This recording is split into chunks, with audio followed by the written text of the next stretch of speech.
Well, I came up with the idea about 4 weeks ago. I talked to my social media person. I asked her, said, how do we get this word out?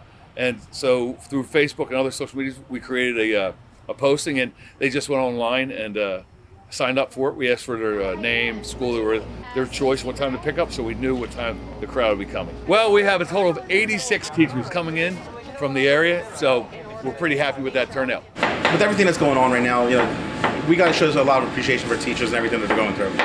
It's not just the parents that are going through everything. And trust me, I have a daughter that's being homeschooled myself. Although we're not actually charging people today, we still want to have the same portions as you would get if you came and actually ordered from us. That way, you know exactly what to expect. Well, we have a couple different salads. We have a chimichurri steak salad. We got a Jamaican jerk shrimp salad.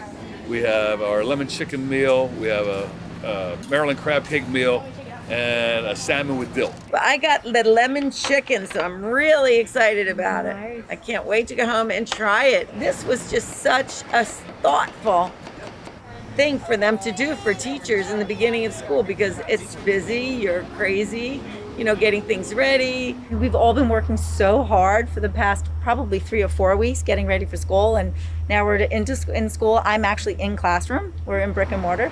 So coming home today and picking up my dinner without falling asleep beforehand, it's really great. And I think George has done a great job, honestly. He's been giving to the community ever since this whole thing happened. Well, like most places, we shut down almost 100%. We were still live helping some of the hospitals and UPenn, who still had to be on. We had donations for the hospital workers, maternity ward over at Paoli, down at Bryn Mawr, several of the other hospitals. But essentially, we had to reinvent ourselves. We were heavily involved in corporate America. And as you can see, all the corporate parking lots are empty. So what we did is we took about 800 square feet of our space, our commissary, and converted it into a retail operation, lunches, and prepared food to go.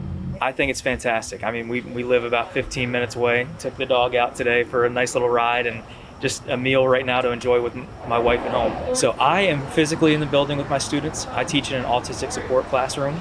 So I have 3 students in person and 3 that are virtual. Okay. So it's a little mix of both worlds. And my wife teaches at home. Luckily, I have fantastic parents that are understanding about what's happening and everything. The hardest part is just kind of juggling that virtual learning. It's not something any of us really signed up to do, but we're trying to do our best to fit the needs for our students. We're actually in school, so I have 22 kids in my classroom. They're all, spread apart, and I have 3 virtual students.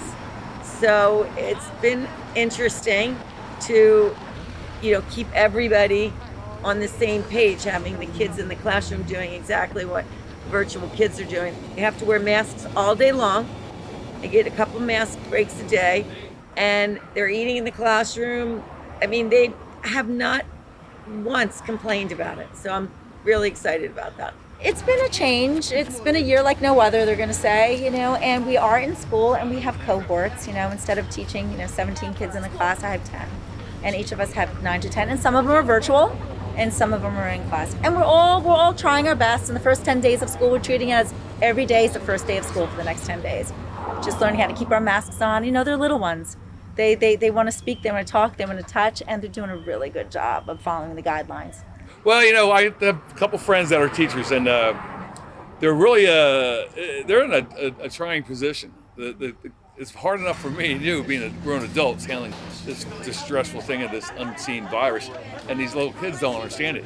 High anxiety, the mask, and they got a big challenge on their hands to maintain a very unusual classroom.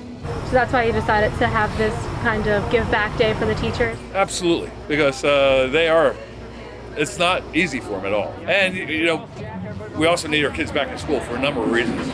We try. I mean, we want to show the appreciation for all of our family that comes and, decides to come here instead of going somewhere else. So, giving back to the community, it's a big part.